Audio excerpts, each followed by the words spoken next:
The one commodity that is most valuable on this earth is time. Time to love, time to live. From the moment the human body is born, it begins dying. I can live with no responsibility whatsoever. The price I pay is that nothing matters. Or I can reverse it and everything matters.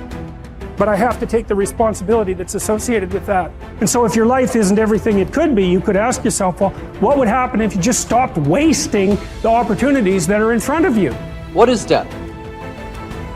Is it the end? Or is it the beginning? And what is life? What is this thing we call life? What makes life so unique and so beautiful? It is beautiful because whatever you have that you may be facing, what you may be dealing with, life is still good. You are living and achieving your dreams.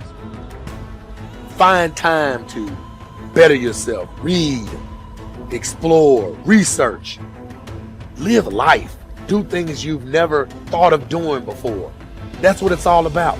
It might not be fun, it might not be easy, but it is profitable. It does give you results.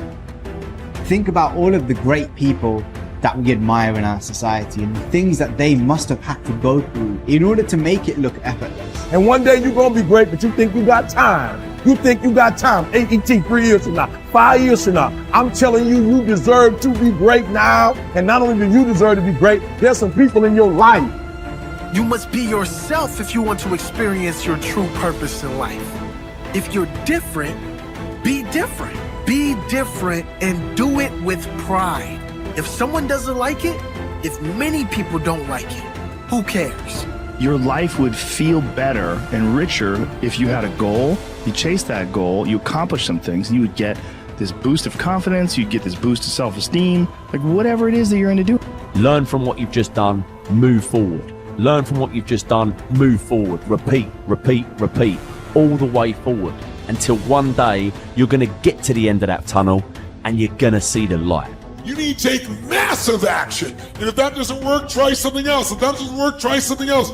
Keep going with massive action and you will find the way because it will give you momentum. The time is now. The time is now to express and for people to believe in themselves. The time is now for it to be okay to be great. Listen to me, if you work for it, if you're willing to put in that sweat, that blood, and those tears, baby, I'm telling you, you can have what you want, be what you want, do what you want. Are you hearing me? And start now. Start believing, start dreaming, and create the life and the person that you really want to see. I think it's good to remember that if we just go along with the crowd, we won't wind up with much more than the wish that we could do it all over again, and as far as we know, you can't. If we want to amount to anything as individuals, we need individual goals, individual thinking, individual actions, and we must never conform to the big group. We must love them, we must help them, we must serve them, because our whole success will depend on our ability to do these things. But never lose our own individuality and our identity by permitting ourselves to become submerged in what has historically proved itself to be little more than a suffocating sea of indirection and purposelessness. If we want to emulate someone, fine, but let's be choosy in whose steps we follow. It's the only life we've got.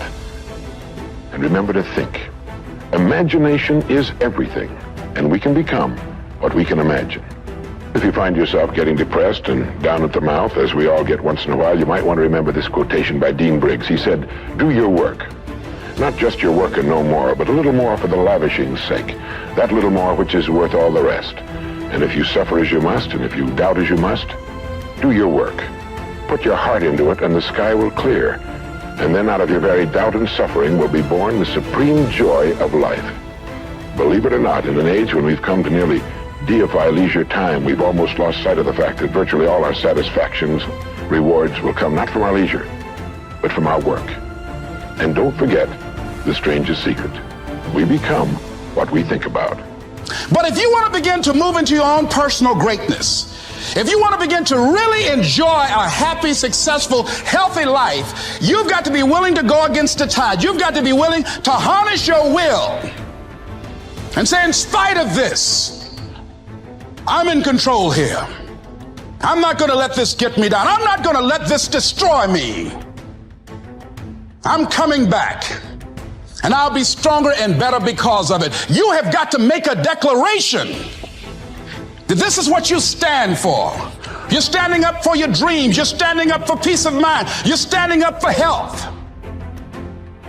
You want it, and you're going to go all out to have it. It's not going to be easy. When you want to change, it's not easy. If it were in fact easy, everybody would do it. But if you're serious, you'll go all out.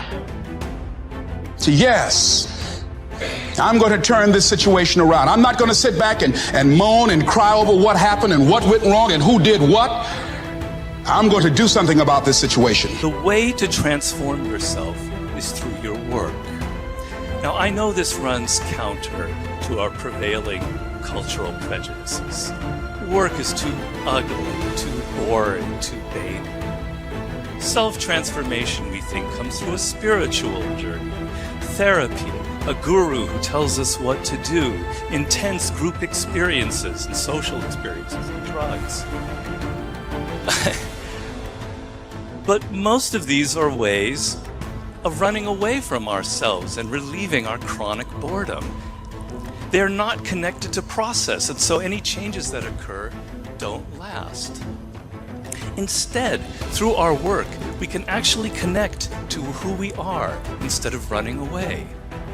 And by entering that slow, organic process, we can actually change ourselves from the inside out in a way that's very real and very lasting. This process involves a journey of self-discovery that can be seen as quite spiritual, if you like. And in the end of this process, we contribute something unique and meaningful to our culture through our work, which is hardly ugly, boring, or vain. This intense focus on one goal is not easy, but it is all important. Orison Swett Marden wrote, "The giants of the race have been men and women of concentration who have struck sledgehammer blows in one place until they have accomplished their purpose. The successful men and women of today are those of one over, mastering idea, one unwavering aim, men and women of single and intense purpose." Marden also said that every great man has become great.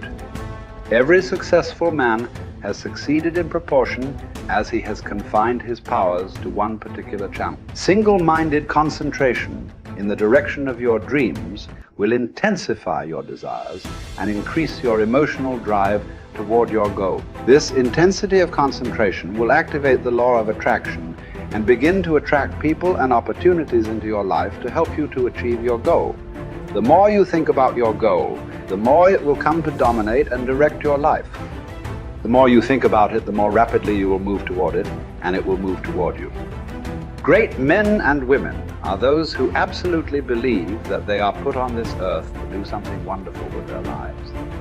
They have a vision of something greater or better than their current circumstances. Personal greatness means having a sense of destiny and a conviction that your thoughts and your imagination are the only real limits to your possibilities.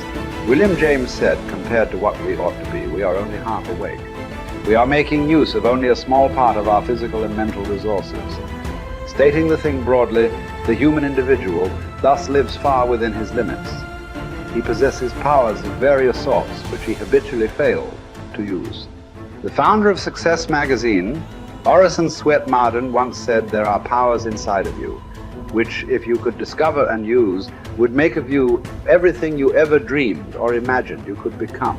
In a 5-year study of leaders reported on in his book, Leaders, Warren Bennis discovered that each of them consciously avoided the comfort zone by continuously setting higher goals. They never allowed themselves to become complacent. They lived their lives fully extended, always striving to be and do more. To develop unshakable self-confidence, you need to see yourself and think of yourself as a leader, and to do what leaders do. You need to stretch yourself toward the outermost boundaries of your potential. You need to set goals that draw out of you the very best that is in you. You need to work toward objectives that cause you to feel a sense of mastery and peak performance.